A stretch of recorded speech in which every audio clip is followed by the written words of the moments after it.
So this is the motorcycle that I rode on the Trans-America Trail about a little over 3 years ago now. It is a Honda CRF 450 RL. I rode this thing across the country from coast to coast. Did about 6,000 miles in 30 days back in 2021. And then kind of got out of it, started doing mostly single track riding in the woods, and sold this bike about 2 years ago. And a few months ago I kind of got the itch to get back to doing some dual sporting. So I called the guy that I sold it to, asked him if he wanted to sell it. We made a deal. Here it is. I did a lot of work to this bike when I first got it. Put the seat concepts low seat on it, give me about 1 inch. This thing was tall. It was too tall for me, and I'm only 5'7", and this thing was too tall. I couldn't even tippy toe on it. So I got the comfort seat, comfort low, and that is a great addition. It's a little bit pricey, but well worth it. Much more comfortable than the stock seat, and gives you about 1 inch closer to the ground. The other big thing I did was this Yoshi exhaust. The stock exhaust was huge, heavy. This saved us a lot of weight, got some more horsepower. And then I put a new ECU in it. You can't see it, but it's under there. Put the Vortex ECU. That helped smooth the engine out a lot. I did a thermostat delete, took out all of the emission stuff up in here. A lot of different stuff. Did the license plate modification, tail light modification, put the rack on it. Oh yeah, IMS tank, 3-gallon tank, big help. Put these mirrors on it. That helped a lot. Got the Tusk, whatever that thing's called, but got the USB charger on it. Wired that in. Got some heated grips, which are not working. I'm gonna try to fix that soon. I've got new ones. Put on the bark busters, and I think that's about it. So all of those mods really turned this bike into a amazingly fun bike. Just all the power you need. Go anywhere you want. You can still go on the highway a little bit if you need to. Great bike. Really enjoyed this bike. So I've done a couple local rides around here, some dirt roads, some trails. Had a little bit of fun. Now I am trying to get ready for some overnight moto camping. So I've ordered me a new tent. I still have the luggage that I used on the Trans-America Trail. It's the Wolfman luggage. I still have that.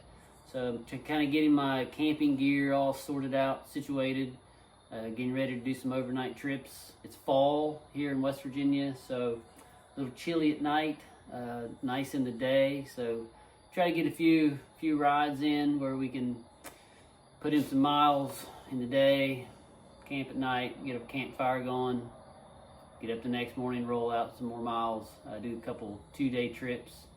And then possibly get ready for maybe a bigger trip this summer, maybe something like the Continental Divide ride from New Mexico to Montana. I'd like to hear some suggestions if you got them.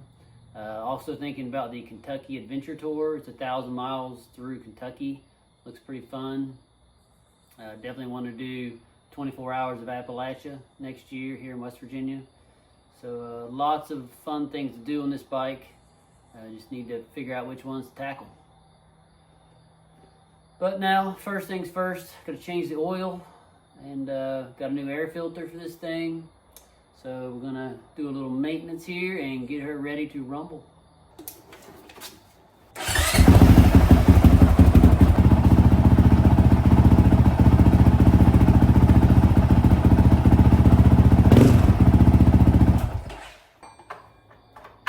First, we got to take the skid plate off. This is the factory plastic skid plate. It's not really worth much, but it's, I guess, a little protection.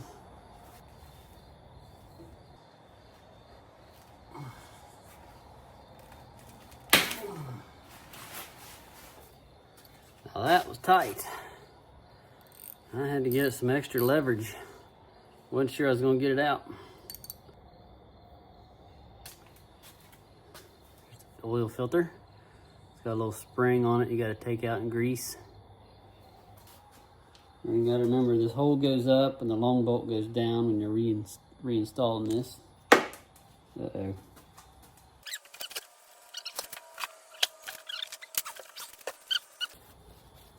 Found it. All right, so we're gonna take a spring out of the old oil filter. You can see there's still a little grease on it. Remove the old filter.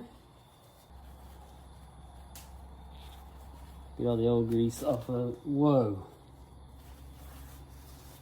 Grease. That's probably too much. These can be a little tricky to get off. Helps to have one of these. And I gotta replace the O-ring on this. All right, we're ready to reinstall the drain plug. We're gonna torque it to 13 pound-feet. Okay, now we're ready for the oil filter installation.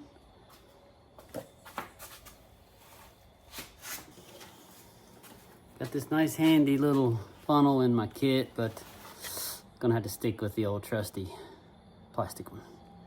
These are fine, but you really got to be careful with them. They'll spill stuff easy.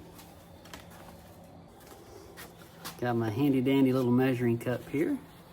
Really helpful for changing oil. This bike takes 1.15 liters of oil.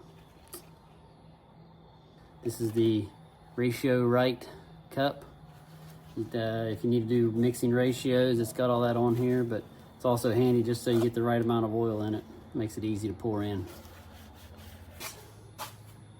500 milliliters or cc's of nice, pretty Honda GN4 going in to the crankcase. There, 446 milliliters. All right. Now it's time to get out our calculators, kids. So now we have 946 milliliters in there, and we need 1,150 milliliters, so we have to get a little bit more. And we might have to take our shoes off and do some math. All right, final 200 milliliters going in. All right, I think we're done. Drain bolt in, filter back in, everything's tightened down, torqued. Full of oil. Drain plug's back on. We'll start her up.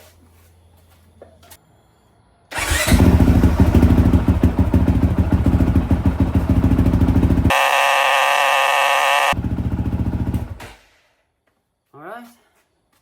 Don't see no leaks. Sounds good. I will, whoa, mosquito. I will now reset my trip meter B to 0 to let me know that I've change the oil.